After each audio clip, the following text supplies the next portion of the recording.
Mesdames, messieurs, soyez les bienvenus en direct de l'Est. Plongeons ensemble dans l'humour francophone d'ici et d'ailleurs et découvrez des humoristes à écouter, à aimer et surtout à applaudir avec Mélodie. Faites un maximum de bruit pour Rire à l'Est.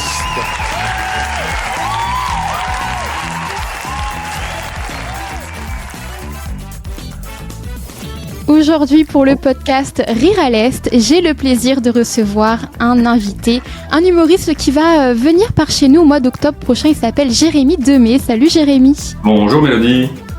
Au moment où on enregistre cela, c'est encore l'été. Alors j'aimerais bien savoir, toi, si l'été c'est synonyme de vacances, de repos ou de travail. Bonne question. Moi c'est synonyme. En fait je pense que... Non, pas plus l'été que d'autres saisons en fait. Je pense que je me suis créé une vie où j'ai beaucoup de temps. Donc, comme j'ai beaucoup de temps, que ce soit l'été, l'hiver, le printemps, si je veux me reposer, je peux me reposer. Donc c'est pas, j'ai la chance d'avoir créé ça dans ma vie. Donc c'est pas plus l'été qu'une autre saison pour me reposer finalement. Donc c'est juste profiter de ce qui m'est offert finalement, la chaleur, l'eau, les amis, la vie quoi. Tu sais que très souvent en été, on se plaint qu'il fasse trop chaud. En hiver, on se plaint du froid. Toi, t'es plutôt... quelle est ta saison J'aime l'idée qu'il y ait 4 saisons. Tu vois, je vais entendre des gens, des fois, ils vont dire « Ah, j'aimerais ça vivre en Floride ou à Dubaï. » Et je me dis « Ouais, mais il ferait tout le temps chaud. » J'aime l'idée, moi, qu'il y ait 4 saisons. Après, j'aime l'été. J'aime beaucoup l'automne. Et naturellement, j'aime le printemps parce qu'on sort de l'hiver. J'aime l'hiver, mais je le trouve des fois un petit peu long. Mais j'aime le 2 mois, 3 mois d'hiver, tu vois. J'aime la neige quand même. Mais sur une base assez, tu vois, un 2 mois, 3 mois. Mais après, des fois, ça commence à être long. Des fois, on a eu des 4-5 mois d'hiver. Et c'est ça qui m'irrite un peu. Mais à part ça, je pense qu'on est chanceux d'avoir 4 saisons. C'est ça. Mais on a aussi de la chance de pouvoir rire parce que toi, en hiver, tu peux être aussi en tournée, donc ça permet de faire passer l'hiver un peu plus rapidement, je pense. Et on va dire qu'au mois d'octobre, c'est peut-être le début de l'automne, donc il commence à faire froid, les journées sont beaucoup plus courtes. Et au mois d'octobre, donc tu vas passer une petite semaine au Nouveau-Brunswick, mais aussi en Nouvelle-Écosse. Oui, madame. Et avant de parler de ce spectacle, donc naturel, c'est pour ça que tu seras par chez nous, il y a une anecdote de toi que je trouve assez... pour ton début de carrière. Bon, parce que tu as fait des études dans le marketing, donc pas du tout dans l'humour à la base, même si c'est ce que tu voulais faire. Tu avais cette envie-là de faire de l'humour. En fait, j'ai découvert que je voulais devenir humoriste pendant mes études de marketing. Et donc, j'ai fini mes études de marketing pour ensuite devenir humoriste. Qu'est-ce qui te reste de tes années dans le marketing ? Parce que tu t'en sers aujourd'hui pour ta carrière, finalement. Il me reste rien au niveau des études, mais il me reste au niveau des amis. Il me reste au niveau de l'expérience humaine que j'ai vécue parce que je suis allé vivre dans mes études à l'étranger. Je suis allé vivre à Cuba, d'abord. Donc, j'ai appris l'espagnol. L'espagnol, couramment, m'est resté. Ensuite, je suis allé vivre aux États-Unis. L'anglais m'est resté. Et le fait d'apprendre à m'adapter dans d'autres pays, seul, à trouver des façons de communiquer, de socialiser, ça m'a resté aussi. Mais en tant que tel, les études, il n'y a rien qui me reste. Zéro. En fait, il n'y avait rien même pendant les études. Je pense que les études servent à... Ça, c'est ma vision, hein, mais servent à savoir ce que t'aimes pas, mais surtout à rencontrer des gens. À rencontrer des gens, à faire des expériences, tu vois. J'ai l'impression que c'est ça, beaucoup, pour moi, les études. Parce que je pense qu'après l'âge de 15 ans, on n'apprend plus vraiment rien qui nous sert vraiment, tu vois. Et effectivement, si tu veux être avocat et que tu vas en études de droit, tu vas apprendre des choses spécifiques. Mais pour quelqu'un comme moi qui a fait des études assez générales de marketing, je pense que le vrai apprentissage se fait plus tard. Quand tu travailles en entreprise, quand tu parles à des gens, quand tu vois comment ça évolue.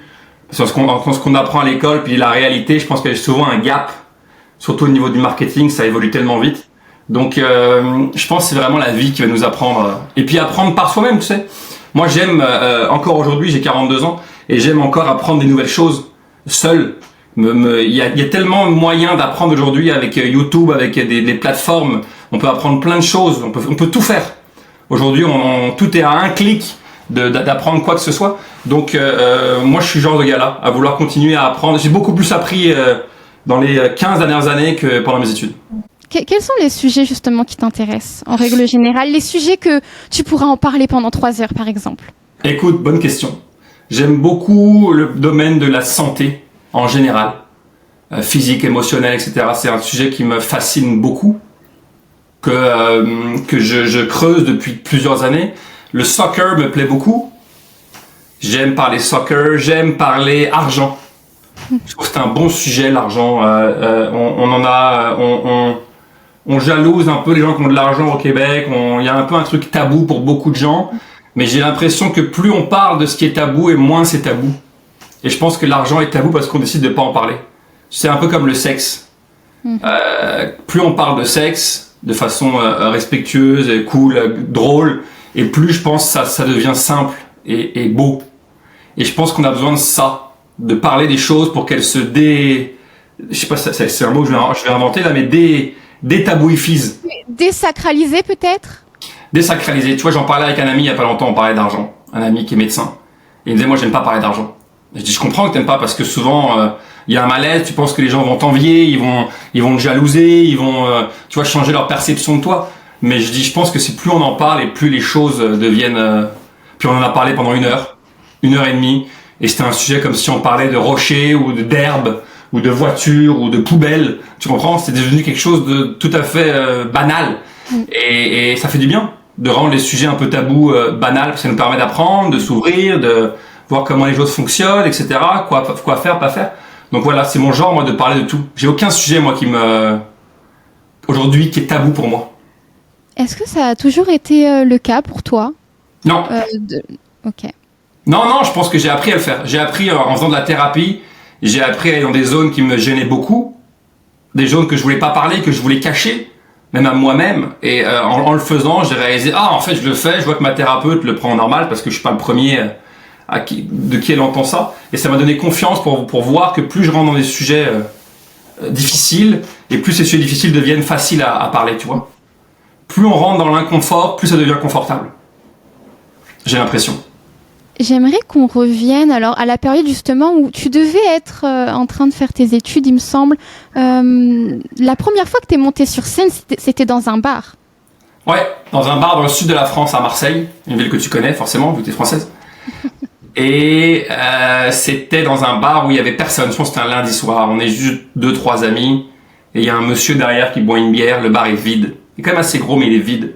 Et on faisait toujours les cons avec un ami. Et on niaisait, on rigolait, on faisait des jokes. Et là, il nous dit, est-ce que vous êtes humoriste? On dit non, ce monsieur-là. Et il dit parce que c'est mon bar. Et dans 2 semaines, je fais une sorte de soirée de chanteurs amateurs, un peu Star Academy amateur. Est-ce que vous aimeriez faire un numéro d'humour à l'entracte? Et on a dit oui.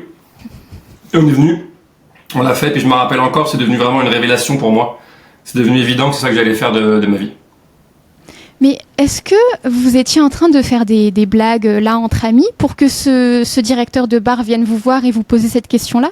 Exactement. On faisait des blagues, on faisait rire nos amis, qui étaient 2. Le public, c'était 2 personnes. Et lui a trouvé ça apparemment divertissant. Et ça a été un ange sur ma route, parce que grâce à lui, j'ai découvert que c'est ça que je voulais faire dans ma vie, en fait. Tu vois? Le reste n'avait plus de sens. Mes études n'avaient plus de sens. C'était évident que c'est ça que j'allais faire de ma vie. Et c'était évident. C'était clair. Et j'ai eu de la chance que j'ai découvert quand même assez tôt. Je pense que savoir ce que tu veux vraiment dans la vie, c'est pas donné à tout le monde, et c'est un privilège quand ça arrive, je pense. Tu te souviens justement quand tu étais sur scène, qu'est-ce que tu as raconté? Est-ce que ça a bien fonctionné devant le public? Comment tu as géré le stress peut-être? Parce que quand c'est la première fois, on a beau vouloir le faire, il peut y avoir du stress aussi. Écoute, c'est un peu vague. Je me rappelle que j'ai eu beaucoup de plaisir, que ça a beaucoup rigolé. Est-ce que si je le regardais aujourd'hui, je te dirais, c'était vraiment un bon numéro? Je pense pas.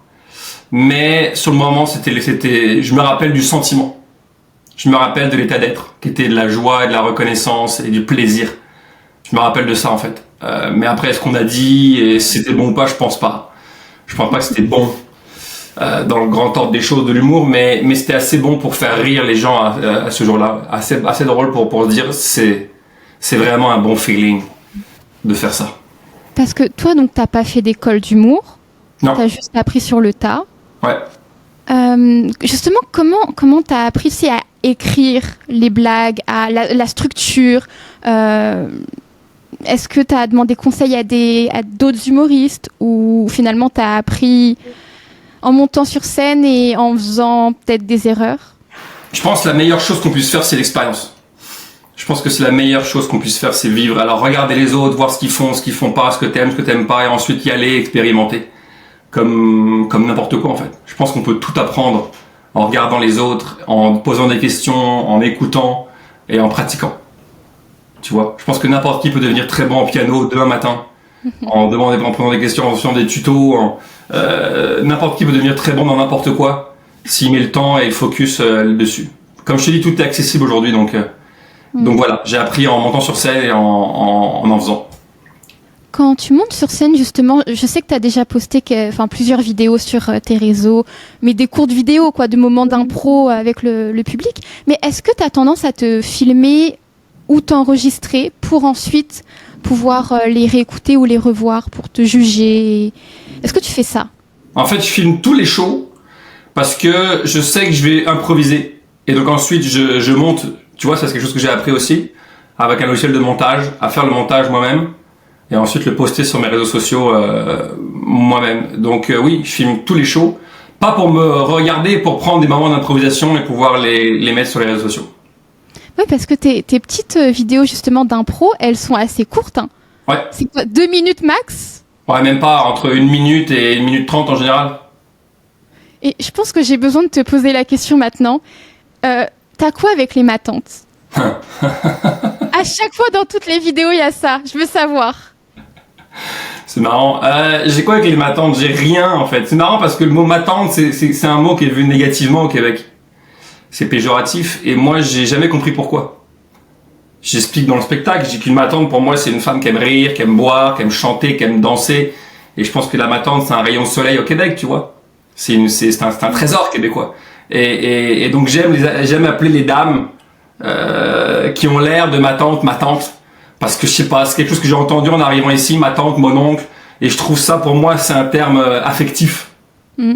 Alors, je vais pas appeler ma tante une jeune fille de 22 ans, influenceuse. Ça fait pas de sens. Mais des dames de 49 ans qui ont l'air ma tante.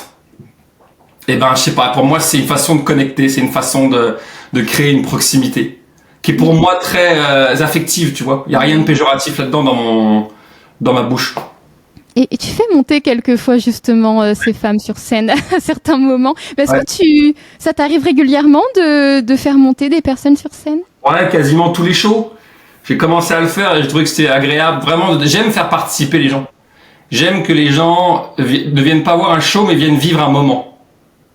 Et pour moi, un moment, c'est comme un bon moment entre amis, tu sais. Un moment entre amis, c'est un échange, c'est des blagues, c'est on se touche, on se fait des câlins, on se jase, on s'échange. Fait que c'est ça un peu que je veux créer dans ce show-là. C'est vraiment un moment de proximité avec le public. Et je pense que les gens le sentent et je pense qu'il y a beaucoup de gens aujourd'hui qui viennent pour ça, dû entre autres aux extraits que je mets sur Internet, parce que j'en mets régulièrement dans les périodes, pas l'été là, mais à part ça, j'en mets quand même 2 ou 3 par semaine. Et donc les gens maintenant ont vu ça et ils viennent pour ça. Ils savent qu'ils vont vivre un moment magique dans le sens que ça n'arrivera pas le lendemain. Un moment qui est pour eux. Et ça, je pense que les gens veulent voir ça, ils veulent vivre ça. Et moi aussi, en fait. Ça me permet de me garder vivant sur scène et d'avoir un show qui est différent à chaque soir. Tu as fait 3 spectacles. Donc le premier, c'était en 2013, le deuxième en 2017. Ouais. Donc c'était en 2017, c'était Vivant. On peut voir derrière toi d'ailleurs. Bon, la tête est un peu coupée sur ton affiche, mais. Ouais.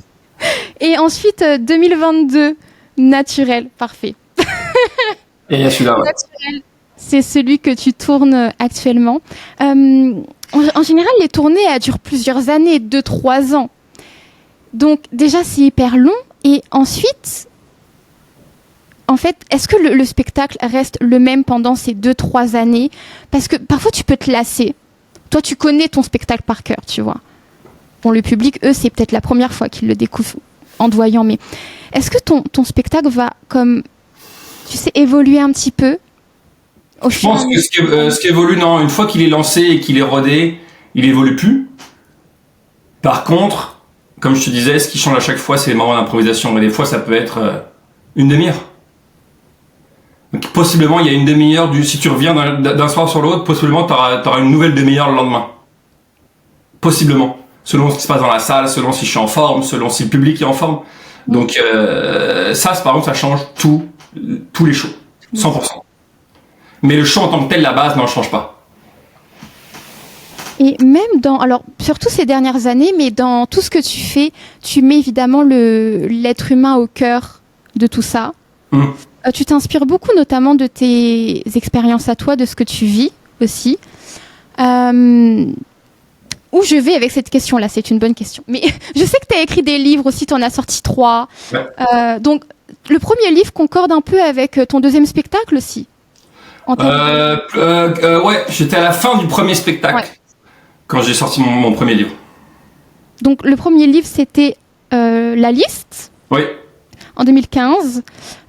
Ensuite, tu as sorti 2 autres livres. Et je me demandais justement, parce que c'est 3 livres un peu de développement personnel, tu parles notamment dans le premier livre de toutes les choses qui ont pu t'aider à aller mieux. Est-ce que tu vois les 3 livres comme une trilogie? Je les vois comme une trilogie, mais qui sont indépendants les uns des autres. Tu peux lire un sans avoir lu le premier, ou tu peux lire le troisième sans avoir lu le deuxième. C'est pas, t'as pas besoin d'avoir, c'est pas une histoire, quoi, tu vois. C'est différents outils que j'ai sortis au moment où je les apprenais, et voilà. Donc ça se lit indépendamment. Et donc, à partir de 3 livres, je pense qu'on peut dire que tu es aussi un auteur. Est-ce que tu as déjà ressenti comme le syndrome de l'imposteur? Te dire que tu parles d'un sujet, donc la santé, le bien-être, un sujet que tu n'as pas fait d'études sur ça. Non. Donc, tu peux peut-être te demander, est-ce que moi, Jérémy Demey, j'ai, je sais pas, les épaules pour faire ça? Est-ce que vraiment j'ai... Tu vois ce que je veux dire? Est-ce très bien. C'est moi, finalement? Je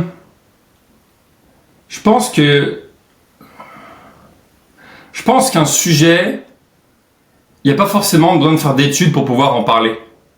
Je pense qu'un sujet, si tu passes beaucoup de temps à le regarder, l'écouter, le pratiquer, tu deviens au fur et à mesure un certain expert.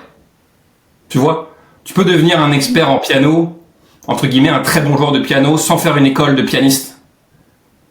Tu peux progresser beaucoup dans beaucoup de choses sans faire une école de... je pense que devenir un expert dans quelque chose, c'est prendre beaucoup de temps pour étudier ce quelque chose. Et quand je dis étudier, c'est le regarder, l'écouter, le pratiquer, demander, etc. Et je pense qu'à force, alors je suis pas du tout un expert au passage, je suis loin d'être un expert, mais je suis quelqu'un qui m'intéresse beaucoup, qui est très curieux. Et donc en fait, ces livres-là, c'est juste ça, c'est juste de la curiosité et juste partager des apprentissages, tu vois. Donc j'ai peut-être ressenti ce syndrome-là de l'imposteur parce que j'en ai vendu beaucoup. Contrairement à des auteurs qui passent leur vie à écrire et qui ont du mal à en vendre parce que la lecture, c'est pas quelque chose qui est très acheté par les gens aujourd'hui. Mais sinon, je suis conscient de ce que j'ai fait. C'est juste partager des outils qui, moi, m'ont aidé. Et je suis conscient que ça peut aider d'autres gens qui n'ont pas entendu ces outils-là ou qui n'ont pas connu ces outils-là. Donc c'est juste ça, en fait. J'ai joué un rôle de messager que des gens n'auraient jamais vu s'ils n'avaient pas eu accès à ça. Donc voilà, je pense que je suis très bien là-dedans. Mais je suis conscient que je suis pas non plus un grand maître spirituel, que c'est pas mon rôle et que ça me va très bien aussi, tu vois. Tu écris donc, en tout cas tu as écrit, est-ce que tu lis aussi beaucoup? J'ai beaucoup lu et je pense que maintenant, non, ça va arriver quand je vais vraiment tomber sur un livre qui va me plaire. Des livres où j'apprends des choses. Je suis pas trop roman, je suis pas trop histoire. Ça m'a jamais vraiment accroché, mais j'aime apprendre des choses. Peu importe les sujets. Donc quand il y a un bon livre une fois ici et là qui va arriver, je vais le lire. T'as des livres à nous conseiller, par exemple? Des livres que toi t'as bien aimé ou qui t'ont changé? J'ai bien aimé un livre qui s'appelle le pouvoir du moment présent de Eckhart Tolle. J'ai aimé un livre qui s'appelle Les conversations avec Dieu de Neil Donald. Comment il s'appelle? Neil Donald quelque chose, je sais plus exactement. J'ai aimé des livres de Tony Robbins. C'est un grand motivateur américain. C'est ça. Ok. Donc, Le guerrier pacifique. C'est un livre que j'avais beaucoup aimé à l'époque. C'est une histoire spirituelle. J'avais beaucoup aimé ce livre-là. C'est tellement que j'étais dedans, là. Comme dans un film. Je tournais une page, c'est le seul livre qui m'a fait de ma vie où je suis resté dedans et je pouvais pas décrocher. Comme une bonne série.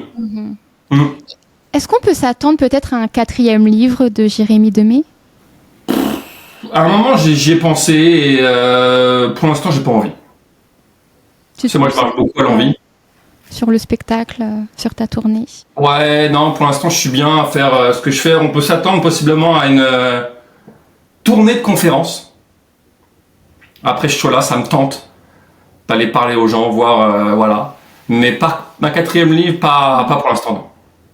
T'en as déjà fait quand même des conférences? J'en fais dans des lieux corporatifs, tu sais, pour des compagnies. J'en fais souvent depuis que j'en fais des livres, là, depuis 5-6 ans.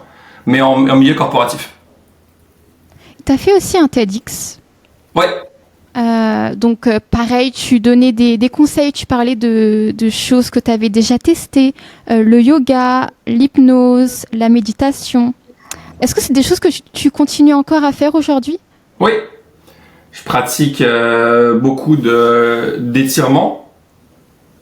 Parce que je pense passer 40 ans, c'est important, sinon tu deviens de plus en plus stiff. Méditation. Pardon? Non, en fait, les étirements, c'est hyper important, mais pour tout le monde. Ouais. Je pense que oui, sinon ton corps devient stiff, devient raide.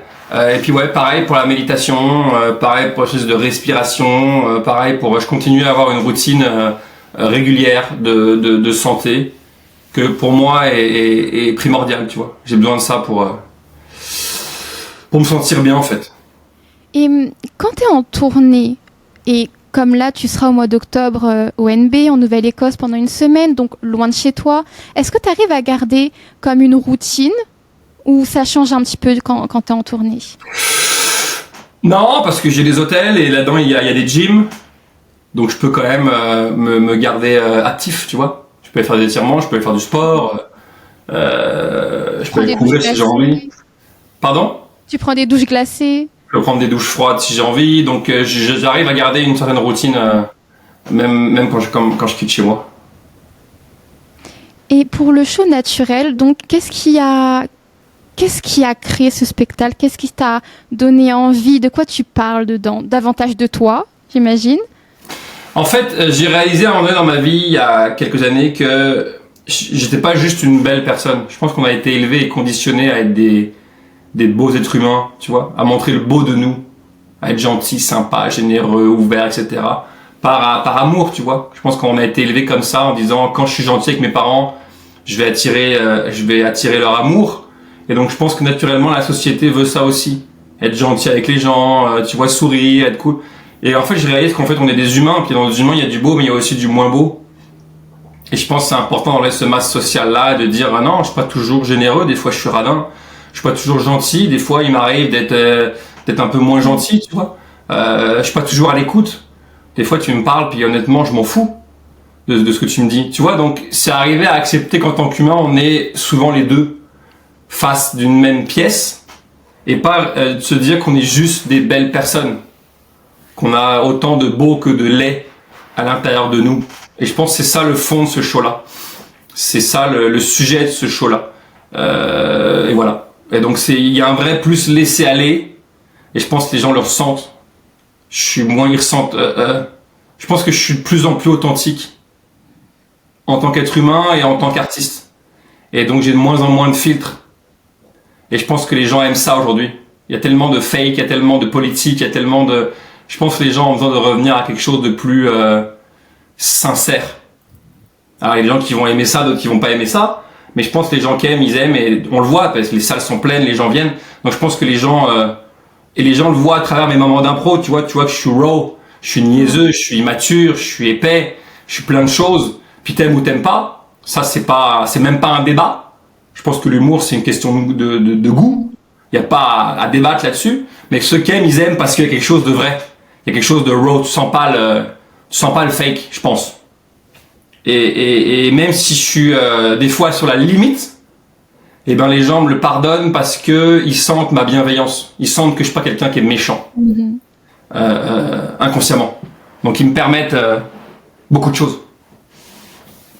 Tu penses qu'on est plus sympa avec toi justement parce que t'es vrai, t'oses être toi-même devant le public? Je pense qu'il y a plusieurs raisons. Parce que les gens qui viennent me voir en général m'apprécient en tant qu'artiste, donc ils me donnent ça. Et puis ils savent que c'est un show d'humour aussi. Ils sont dans un contexte où on est là pour rire, pour s'amuser, parce que je niaise les gens, mais je me niaise aussi. Hein. Moi, tu me fais une bonne blague sur moi et tu me niaises, je suis le premier à rire aux larmes. Hein. Moi, quand mes amis ils se foutent de ma gueule, je te jure que si c'est bien fait, je te dis bravo. Je t'applaudis. Tu vois, il y a eu une parodie sur moi au Bye Bye l'année dernière. J'ai vraiment trouvé ça bon. J'ai écrit au comédien et je lui ai dit bravo, t'étais meilleur en moi que moi. Tu vois, si tu me fais une bonne parodie de moi et que c'est drôle et c'est pas méchant ou gratuit ou ci ou ça, je suis le premier à rire. Donc moi, si je ris de moi, je vais pouvoir rire des autres. Et je pense que c'est ça qui est sain. C'est pouvoir rire de tout le monde. Pouvoir rire de tout avec tout le monde et s'amuser et dédramatiser. Et tu vois, je pense qu'on a besoin de ça. Et donc je pense que les gens ont besoin de ça. Et donc ils voient quelqu'un comme moi qui fait ça. Donc je pense les gens sont cool avec moi parce qu'ils sentent que c'est bienveillant, c'est gentil. Tu vois, il y a pas de il y a un pouce. Il y a pas de méchanceté. Ils voient que c'est niaiseux, c'est épais, tout ce que tu veux, mais c'est pas méchant. Donc vraiment, tu sens ça de quelqu'un, tu lui permets. Parce que quelque part, on veut ça, je pense. On veut revenir à quelque chose de plus vrai, quoi. Tu vois, on en a marre des faux discours de politiciens qui nous sourient mais qui disent le contraire. Ou on a donc quelque chose de sincère, je pense. Je pense que c'est ça. Est-ce que tu regardes, par exemple, ce qu'on dit de toi sur les réseaux sociaux? Tu regardes les commentaires des gens, positifs ou négatifs, hein? Est-ce que tu regardes? Ouais, je comprends. Je vais lire ici et là. Je lis pas tout. Je vais lire ici et là et en fait j'ai appris j'ai compris quelque chose d'assez magique. C'est quand les gens réagissent à quelqu'un, ils réagissent pas à quelqu'un. Ils réagissent à ce qu'ils ont vu. Ils réagissent à ce qu'ils ont vu, mais ils réagissent surtout par rapport à leur vie à eux, leur conditionnement, leur vécu. C'est pour ça qu'il y a deux personnes qui vont réagir complètement différents à une action. Pourquoi? Si c'était l'action qui condamnait ça, tout le monde réagirait de la même façon. La raison pour laquelle quelqu'un nous gosse, nous énerve, nous met en colère, parce qu'il y a quelque chose en toi, que toi tu portes, qui te fait réagir. Donc si, mettons, les gens ils me voient et ils voient que je sacre, parce que moi j'aime ça sacrer, parce que pour moi sacrer, c'est inoffensif. Si tu réagis à ça, je trouve ça vulgaire. Parce que c'est de toi à toi, là. C'est toi dans ton éducation, avec ta vision, avec ce qu'on t'a dit, qui réagit à ça. Parce qu'il y a beaucoup d'autres gens qui aiment ça. Donc je pense que quand les gens viennent me faire un commentaire négatif, maintenant je sais que c'est eux par rapport à eux, mais plus par rapport à moi. Donc il n'y a rien de personnel. Il y a juste des gens qui réagissent à leur propre vécu. Je suis juste un miroir de leur propre frustration, leur propre colère, leur propre déception. C'est juste ça. Et donc eux, comme ils savent pas ça, eh ben ils me jettent leur colère ou leur déception. Mais moi, je sais que c'est pas personnel, donc ça me passe par-dessus la tête. Au-dessus de la tête, ouais. Est-ce que parfois tu réponds aussi à certains commentaires? Très rarement. Très rarement, ça m'arrive, mais sinon, ça sert à rien. Tu rentres dans des discussions et là ça part et c'est complètement inutile. Au début de ma carrière, peut-être 2013, 2014, il m'arrivait de répondre et après je me suis dit, mais non, ça sert à rien. Les gens qui sont heureux ne prennent pas de leur temps pour aller chier sur d'autres gens.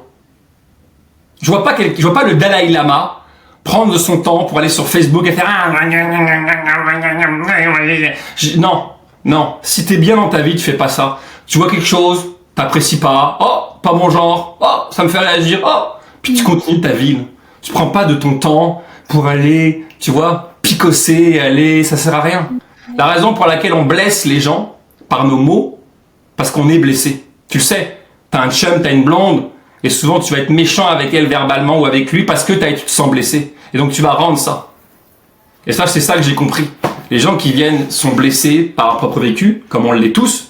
Fait que je prends pas du temps pour aller régler ça. Moi, je suis pas thérapeute dans la vie. Ça m'a fait rire un peu parce que quand quand tu imites les gens derrière leur clavier. Je pense que tu ressembles un peu à Gargamel ou Zebouki, exactement. Mais c'est ça l'intention. Les gens qui émettent de la haine, là, ils sont pas comme ils sont comme ils sont ouais, tu vois. Pourquoi tu fais ça? Tu vois, hein?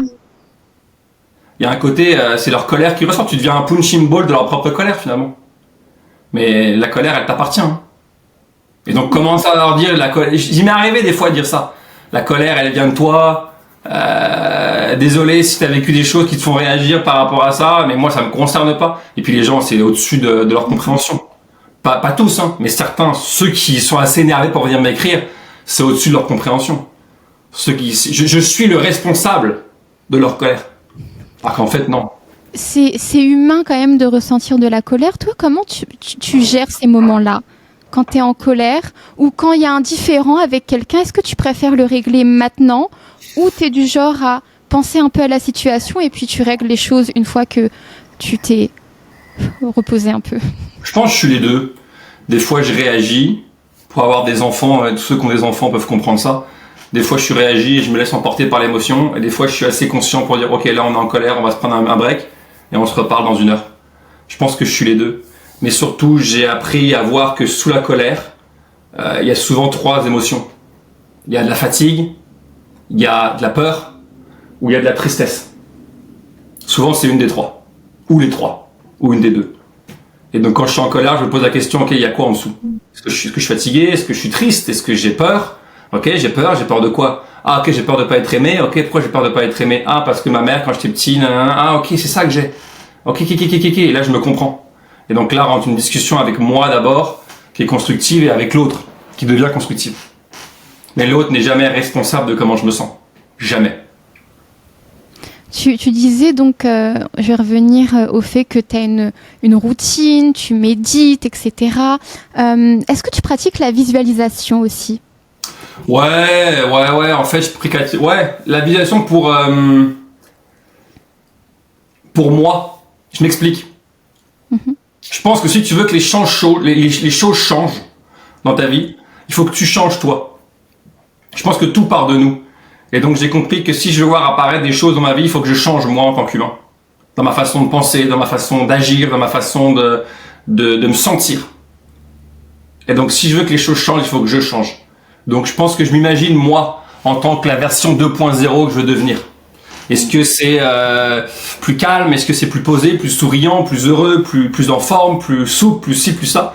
Et c'est ça que je visualise beaucoup. La version de moi dans 3 mois, dans 6 mois, dans 2 ans, tu vois. Donc voilà, c'est ça que je visualise. Justement, comment tu te vois ou qu'est-ce que tu aimerais faire et qu'est-ce que tu aimerais être dans quelques années? En quelques mois. C'est une bonne question, Mélodie. Je pense... ma blonde m'aide beaucoup à ça. Tu sais, le couple, je pense que c'est un beau moteur d'évolution. Soit tu écoutes l'autre qui te critique, tu le prends personnel, tu te mets en colère, et éventuellement tu te sépares. Soit tu prends ça comme un chemin, un guide. En disant, attends, je vais écouter cette critique-là, sans la prendre personnellement, et je vais voir qu'est-ce que je pourrais devenir pour répondre à ça. Et je pense, dernièrement, j'ai réalisé, quand ma blonde... exprime des choses, des mécontentements. J'apprends plus aujourd'hui à l'écouter et à prendre ça comme ok, donc j'ai ça à améliorer, tu vois, à être plus axé sur l'autre, plus voilà. Et donc je pense que c'est ça, être quelqu'un qui est beaucoup plus axé sur l'autre, sur les besoins de l'autre, beaucoup plus attentif, compréhensif, à l'écoute des gens que j'aime pour pouvoir les supporter comme il faut, comme ils ont besoin d'être supportés. Et donc je pense que c'est Jérémy-là que je tends à devenir. Et après il y a d'autres choses, hein. J'aimerais être plus souple, j'aimerais être plus ci, plus ça. Et donc c'est des choses quand même que je continue à voir et à travailler dessus au jour le jour, tu vois. Mais ouais, c'est ça. Et comment tu vois aussi ta carrière? Est-ce qu'il y a des choses encore que tu n'as pas exploitées et que tu aimerais peut-être... parce que donc tu as écrit des livres, tu fais des spectacles, tu as aussi fait la voix dans un film d'animation, tu as fait de la télé aussi il y a plusieurs années. Qu'est-ce que tu n'as pas encore fait ou en tout cas, où tu te vois dans quelques années en termes de Jérémy, le gars sur scène? J'aimerais jouer à la télé ou au cinéma. C'est ce que j'ai envie de vivre dans ma vie au moins une fois. Et j'aimerais possiblement faire du théâtre. J'ai un projet de théâtre. Je sais pas encore si ça va se réaliser, mais j'ai un projet. Et c'est ça, je pense. Le reste, j'ai été assez privilégié pour l'accomplir. Mais ce qui me reste, c'est jouer en tant qu'acteur et jouer sur scène aussi. J'aime l'idée d'aller faire du théâtre. Donc ça, c'est ça. Parce c'est ça. Que tu t'aimerais... Est-ce que tu as un projet, par exemple, de pièce de théâtre, mais c'est toi qui l'écris, ou plutôt en tant qu'acteur, enfin que comédien? Ouais, en tant que comédien, c'est pas moi qui l'ai écrit. C'est une pièce que j'ai, qui vient de la France et que j'aimerais créer ici avec d'autres humoristes. C'est une pièce que je veux faire avec 3 autres humoristes, donc on serait 4 humoristes. Des humoristes avec des humoristes entre guillemets connus, là, que le public connaît. T'as déjà des noms en tête? Pas encore. C'est quelque chose sur lequel on va travailler bientôt, là, à la rentrée, septembre. Qu'on va mettre en place là. Mais c'est un projet que j'aimerais vivre parce que ça n'a jamais été fait au Québec. Parce que l'idée de jouer me plaît. Et puis voilà. Et donc je vais travailler dessus. C'est quoi cette pièce? Ou quelle est l'histoire ou... L'histoire, c'est intéressant. C'est 4 amis. Des amis de longue date. Qui avant étaient 5. Mais le 5e est décédé. Qui sont pas vus depuis 1 an. Et parce que la vie, ils sont pas vus depuis 1 an, et un jour leur ami meurt, et ils se retrouvent les 4 chez le notaire, avec leur ami qui leur dit: ma dernière volonté, c'est que vous vous retrouviez tous les 4, et que vous vous parliez, vous disiez les choses. Sinon, en gros, c'est moi qui vais vous les dire dans une lettre que vous allez ouvrir tous ensemble. Et donc ils se retrouvent à une soirée pour ouvrir la lettre, mais avant d'ouvrir la lettre, ils se disent tout, finalement. Et ils se rendent compte que dans la lettre, il n'y avait rien du tout d'écrit. Il y a juste un mot d'amour. Donc ils sont juste retrouvés autour de leur ami mort à se dire la vérité. Et donc c'est un sujet qui est fun, qui est beau et à la fois qui est traité de façon humoristique. Donc voilà, ça s'appelle La Lettre. La Lettre. Ouais. Et donc c'est un projet que je veux voir éventuellement vivre. Ça prend un peu de temps, le temps de gérer les horaires de plein de gens, mais c'est ça. On travaille là-dessus. En tout cas, ça a l'air, moi je te connais pas dans la vie, hein, mais ça a l'air d'être un projet qui en tout cas concorde avec déjà qui tu es et tout ce que tu as fait avant, tu vois. Ouais, puis c'est de monter sur scène avec 3 autres humoristes, c'est quelque chose, tu sais, c'est un métier où on est très solitaire. Ouais. En général, t'as un technicien, t'arrives, tu fais ton spectacle, après t'es dans ta loge, c'est très solitaire comme métier. Donc le fait d'être en gang sur scène, il y a quelque chose de le fun, et je pense qu'il y a beaucoup d'humoristes qui pensent ça. Le fait de se retrouver en gang et jouer un texte qui est pas le leur, il y a quelque chose de le fun, tu vois. Donc je pense que ça peut attirer d'autres artistes, tu vois. Donc comme tu parles de solitude, quand on est humoriste, on est souvent seul sur scène, c'est le but des one man, mais est-ce que tu as des premières parties souvent ou pas? Il m'arrive d'avoir des premières parties, ouais. Il m'arrive d'avoir des amis qui viennent ouvrir le spectacle. Mais sinon la plupart du temps j'en ai pas parce que le show est assez long et je veux pas donner aux gens un show qui soit trop long, et surtout je pense que les artistes prennent des premières parties pour différentes raisons, mais je pense qu'il y a ces raisons, il y a vouloir aider un ami, puis il y a aussi vouloir réchauffer la salle, vouloir combler un peu de temps que l'artiste à la base a pas. Donc jusqu'à maintenant, mais il m'est arrivé d'en prendre, c'est-à-dire plusieurs fois j'ai voulu passer la POC, et des fois j'en ai pas. Ok. Et combien de temps il dure ton spectacle naturel? Entre 1h30 et 1h50. Ok. Donc le record à battre, c'est 1h50. Ouais, je pense que c'est 1h50, ouais, c'était même 2h, je pense. Oui, c'est passé quoi cette soirée? Bah, c'est des moments d'improvisation, des moments de délire, des moments de connexion avec la foule qui sont inexplicables, tu vois, c'est parti, quoi. C'est bien. Ouais, tu en oublies ton texte, et puis bon. Complètement. C'est pas la première fois que tu viens au Nouveau-Brunswick, enfin, grosso modo dans les provinces atlantiques. Tu te souviens de la première fois que t'es venu chez nous? Moncton. Moncton, je me rappelle encore de la salle de Moncton. Est-ce que c'était au Capitole? Ouais. Ok. Mais j'étais venu avec d'autres artistes. J'étais pas venu seul. Et donc je pense que ça va être la première fois que je viens faire une tournée aussi longue en Nouveau-Brunswick. Tu vas J'entends repasser que du d'ailleurs bien à de Nouveau-Brunswick. J'entends que du bien. D'ailleurs pour ça qu'on vient. Parce qu'on n'entend que des bonnes choses. Mais tu sais que je suis contente parce que très souvent, les humoristes au Québec qui viennent par chez nous, ils font quelques dates. Ils font Moncton. Parfois, ils font d'autres dates dans le nord, mais ils vont rarement dans le sud. Et là, on y va. Toi, tu vas évidemment dans le nord, mais... Bon, tu fais une date dans le sud, en fait. Mais tu fais Fredericton. Quand même. Bah, je te remercie parce que je suis à Fredericton, donc merci. Mais tu vas aussi aller en Nouvelle-Écosse. Ouais. Dans le cadre du Francofest. Tu y seras au mois d'octobre. Je te le dis, si tu le savais pas. Mais donc la première fois c'était à Moncton. Est-ce que depuis t'es revenu? Non. Pas du tout. Non, parce que c'est quand même loin. Bah non. Bah de Montréal, c'est quand même loin, non? Je sais. Une heure d'avion. Ouais, mais moi je viens en voiture. C'est vrai. C'est loin quand même. Donc, mais effectivement, non, ça n'avait jamais donné. Et là, c'était le moment. Et quand tu pars, enfin en tout cas, imaginons là au mois d'octobre, est-ce que tu vas partir seul avec 2-3 potes? Enfin, comment ça se gère ça sur la route? En général, j'ai un technicien et on a un chauffeur qui est aussi un ami, qui est aussi quelqu'un avec qui j'écris, que je brainstorm, j'écris mes textes, tout ça. Donc on est 3 en général. On se prend une petite camionnette, là, un petit truck, et on fait la route. Donc tu passes pas inaperçu sur la route, quoi. Enfin. Si, c'est une petite. C'est pas gros, hein. C'est un petit. Bah un petit. C'est un camion, quoi. C'est pas un gros camion, c'est un. Il n'y a pas ta tête dessus, quoi. Non. Dommage, mais c'est dommage parce qu'on aurait pu avoir l'affiche sur le. Ouais.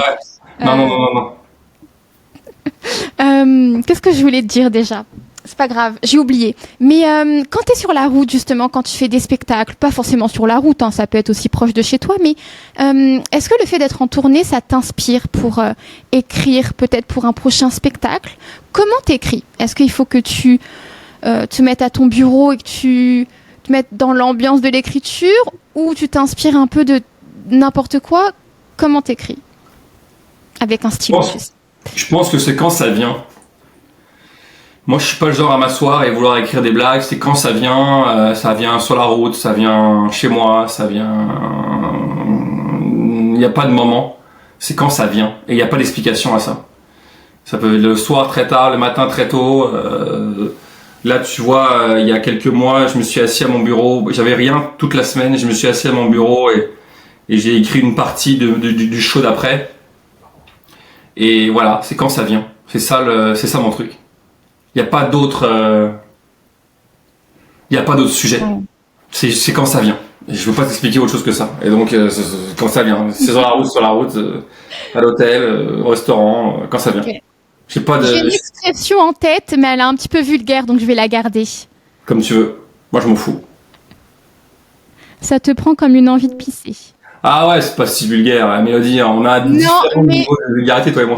Non mais je suis désolée, mais moi j'ai des gens au-dessus de moi, ok? Moi je suis allé, ça te prend comme une envie de chier. Là on commence.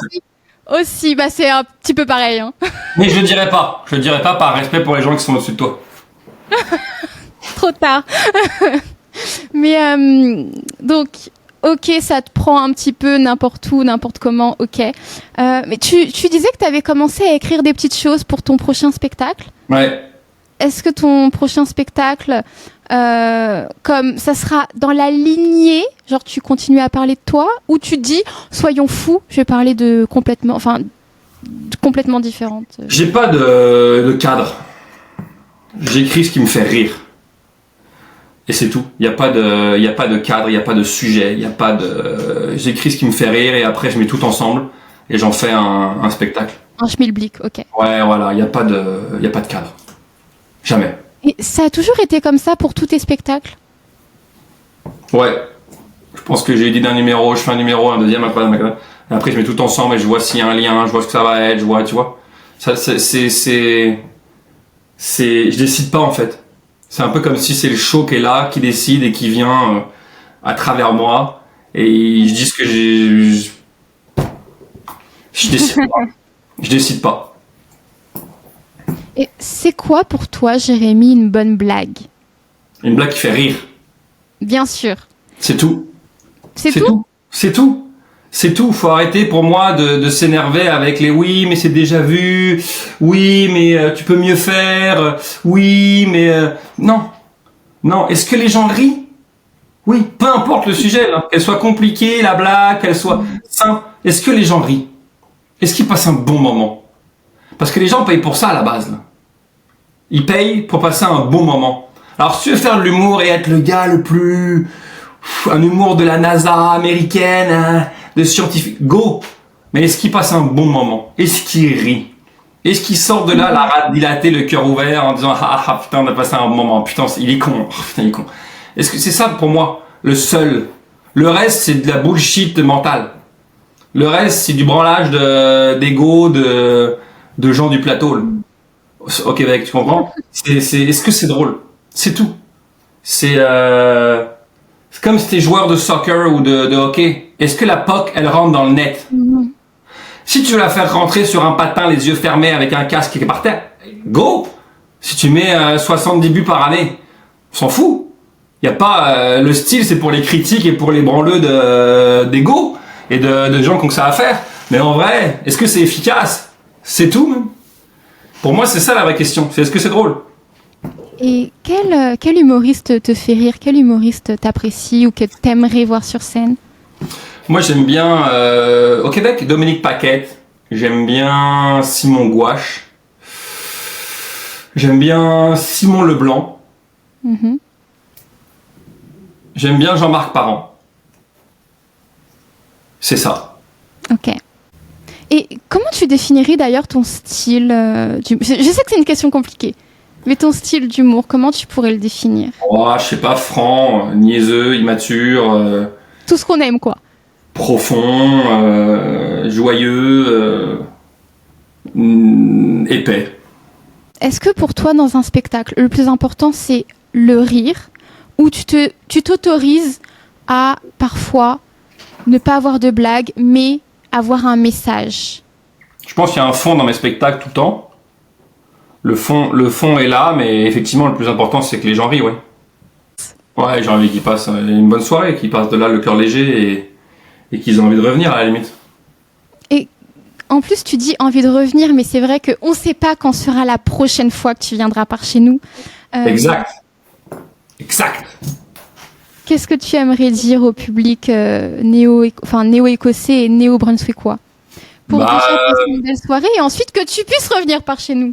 Non, mais de venir si leur cœur leur en dit, tu vois, d'aller voir sur les réseaux sociaux, voir les moments d'impro et de comprendre que ça va être ce genre de show-là et que si c'est leur cam, si c'est leur truc, eh ben qu'ils viennent au show. Puis si c'est pas leur truc, qu'ils viennent pas. D'ailleurs, une question, parce que c'est vrai que tu jures quand même sur scène. Ouais. Est-ce que c'est pas toi qui autorise, mais tu conseillerais aux parents de ramener leurs enfants ou leurs ados ou pas? Ado, ouais. Ado, ouais. Enfant, pas non, mais pas oui. À voir, tu vois. Tu vois, je pense pas que ce soit déconseillé aux enfants, mais pas conseillé non plus. Donc, à toi de voir. Dedans, je parle un peu de sexe quand même. Donc, si jamais tu veux pas que ton enfant entende ça, bah, c'est mieux que non. Mais après, voilà, tu vois. Mettons enfant averti. peut-être moins de 13 ans, peut-être. Et est-ce que, donc, ça fait peut-être une quinzaine d'années, même un peu plus de 15 ans que tu fais de l'humour, je pense. 20 ans. 20 ans. Désolée, waouh. 20 ans, c'est le bel âge. Qu'est-ce que l'humour t'a appris sur toi? Si t'as peut-être des choses... Bonne question. Qu'est-ce que l'amour m'a appris sur moi? Qu'est-ce que l'humour m'a appris sur moi? L'humour. Je pense l'humour m'a appris à dépasser la peur de déplaire. Qui qui peut être très présente, surtout quand on est une personne publique. Qui peut être très présente, surtout quand on est une personne publique. Notre métier dépend du public. Tu vois, notre boss à nous, c'est les gens. Si les gens arrêtent de venir, il n'y a plus de spectacle. Les gens arrêtent de venir le jour où tu leur déplais. Et je dis pas que j'ai passé ça et que je suis complètement... je pense qu'en tant qu'humain, j'ai besoin de plaire. J'ai envie d'être aimé. Mais je pense que j'ai un peu plus guéri ce côté-là et je suis un peu plus libre de pouvoir être qui je suis sans avoir peur que les gens arrêtent de venir, tu vois. Je pense que ça m'a appris ça. T'as souvent peur avant de monter sur scène? Jamais. Tu stresses pas? Zéro. Est-ce que t'as comme un truc que tu fais tout le temps avant de monter? Ouais, je porte une intention que les gens passent un beau moment. Que les gens ressortent de là le cœur ouvert, plein de joie et plein d'amour et plein d'humour. Et que je souhaite tomber sur les bonnes personnes pour leur parler durant la soirée. Tu sors pour rencontrer les gens après le spectacle? En général, ouais. Et qu'est-ce qui t'a marqué déjà lors de ces échanges-là? Est-ce que tu as des choses que les gens peuvent te dire et qui te touchent ou que tu as appréciées? Je pense que c'est toujours les histoires un peu profondes, des gens qui ont vécu des choses difficiles et qui me disent que je leur ai fait du bien, soit par le rire, soit par les livres. Tu vois, que ça a un peu changé leur vie ou en tout cas la trajectoire de leur vie. Je pense que ça c'est toujours un peu touchant, ça. Et concernant tes livres, ça devait peut-être le premier livre, mais tu l'as raconté, tu disais qu'il y a une personne qui avait pris le livre et puis qu'il l'avait prêté à plusieurs personnes. Ils avaient donc tous écrit leur nom à la fin du livre et finalement le livre est revenu à la première personne. Ouais, en fait, je dis à la fin du livre, si vous n'allez pas le relire, donnez-le à quelqu'un. Il y a quelqu'un qui avait fait ça, qui l'avait signé et qui avait dit aux gens, une fois que vous l'avez lu, signez. Et passez-le. Et il y a eu genre 20 signatures de gens. Et à chaque fois, il s'est passé tout seul, tu vois. Les gens le laissaient sur un banc de parc, ils laissaient dans une bibliothèque. Ça. Et il s'est passé tout seul. Et à un moment, quelqu'un a pris une photo. Il y avait genre 20 personnes qui avaient lu le livre et qui avaient signé. Je trouvais ça beau qu'un message se passe par lui-même, en fait. Une fois que le livre là est sorti, c'est plus vraiment le mien, tu vois. Ouais. C'est un message qui se transmet et qui passe aux gens qui en ont besoin. Je pense, c'est un peu comme ça que je le vois. On parle beaucoup de ton premier livre parce que c'est sûrement celui qui marque le plus. Ouais. Qu'est-ce que tu aimerais qu'on retienne aussi des deux autres? On a La Suite, sortie en 2018, et on a La Vie aussi en 2019. Parce que dans La Suite, c'est la suite de la liste. Donc tu continues à proposer, à parler des choses qui t'ont peut-être aidé. Ouais, c'est d'autres outils, ouais.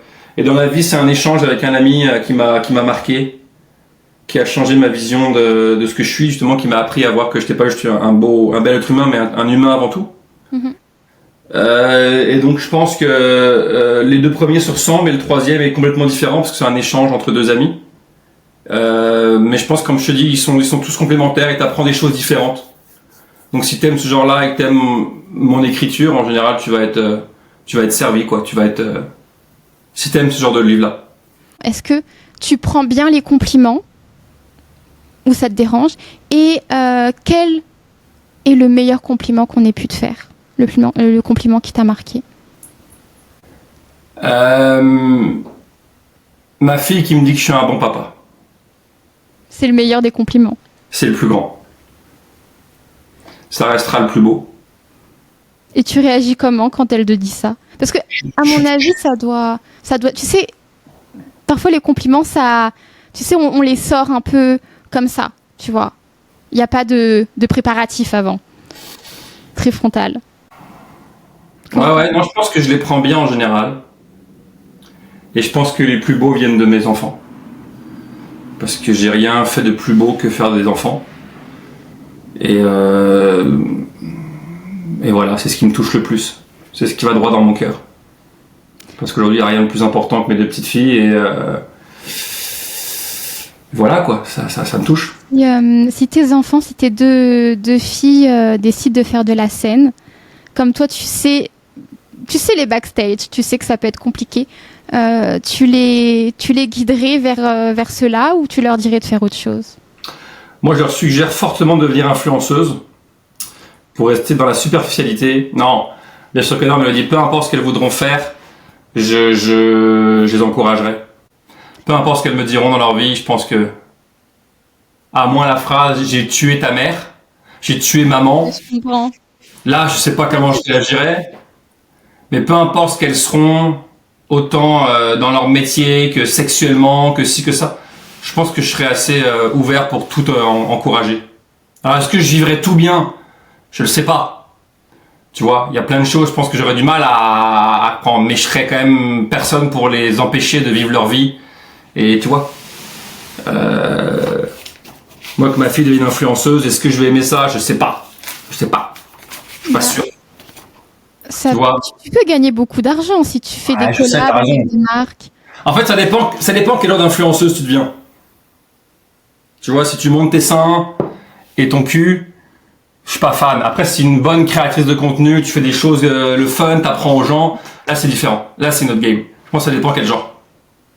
En parlant des réseaux sociaux, créatrices de contenu, t'avais créé le demi-marathon. T'es informé, c'est bien. J'ai essayé, monsieur. Il y a tout qui se croise dans mon cerveau, mais j'ai travaillé. Le demi-marathon, est-ce que tu vas continuer cela? Est-ce que tu... Oh non. C'est au début de ma carrière, c'était en 2012, 2011, pour me faire connaître. C'est des caméras cachées que je faisais sur les réseaux sociaux. J'ai adoré ce moment-là, mais non, je ne pourrais plus le faire aujourd'hui. Les gens me connaissent. Et puis j'ai moins envie de le faire aussi. Je l'ai fait, tu vois. Je vais te donner un truc. Peut-être le faire au NB ou en Nouvelle-Écosse. Peut-être. C'est un bon truc. Voilà, idée comme ça, si tu veux. Si durant ta tournée, tu sais pas quoi faire, ça peut être... Et puis tu pourras, à mon avis, faire connaître un peu plus le NB aussi à ceux qui te suivent sur les réseaux. Ouais. Ah ouais, génial, c'est une bonne idée. Bon. Elle vaut ce qu'elle vaut. Après, tu me diras, hein, tu mettras dans les... Si tu le fais, tu mettras dans les... Dans les commentaires. Non. Dans les crédits. Dans les crédits, merci. Ouais. Je rigole. J'ai sûrement plein d'autres questions qui vont me revenir après, mais c'est pas grave. Au pire, tu passeras à Fredericton, donc on aura l'occasion de te les poser quand tu passeras. On rappelle que tu seras le 21 octobre. Alors attendez, la liste est longue. 21 octobre à Grand-Sault, le 22 à Fredericton, le 23 tu seras en Nouvelle-Écosse, à côté d'Halifax. Le 24 à Moncton, le 25 à Caraquet et le 26 à Campbellton. Et ensuite, tu retourneras donc au Québec. À quel moment ta tournée naturelle va s'arrêter? T'es plutôt vers la fin de ta tournée? Le 2 mai 2026. Le 2 mai, ensuite, tu raccroches naturel et tu tournes vers un nouveau projet. Est-ce que c'est difficile pour toi de terminer un spectacle, de dire que tu ne joueras plus celui-ci? Ça n'a pas encore été difficile. Parce que je pense que je l'ai bien tourné, les billets sont bien vendus, et puis après 3 ans, j'en ai assez. Ouais, donc ça pas, tu vois, si ça durait 2 mois et que ça ne marchait pas, je serais frustré, mais quand ça a bien vécu, et que j'ai assez fait, je pense que je suis bien de le laisser partir. Je te souhaite vraiment une belle tournée par chez nous. Merci Mélodie. En octobre. Merci beaucoup. Allez suivre Jérémy Demey. Dis-nous tes réseaux sociaux. Je sais que tu es sur Facebook, sur Insta. Ouais, en tapant Jérémy Demey sur Instagram, Facebook et le site internet. Et TikTok et un site internet Jérémy Demey, tu vas trouver très très rapidement. Donc prenez vos billets aussi sur le site de Jérémy Demey. Merci beaucoup à toi et puis on se voit à Fredericton. J'espère. Ben, je serai là. Je vais te donner un scoop. Le théâtre dans lequel tu vas jouer se trouve juste derrière. Ah bah génial. Donc j'espère vraiment qu'on aura l'occasion de te voir en studio avant ton spectacle. C'est possible. Merci Mélodie. Merci beaucoup Jérémy. Bonne fin de journée à toi.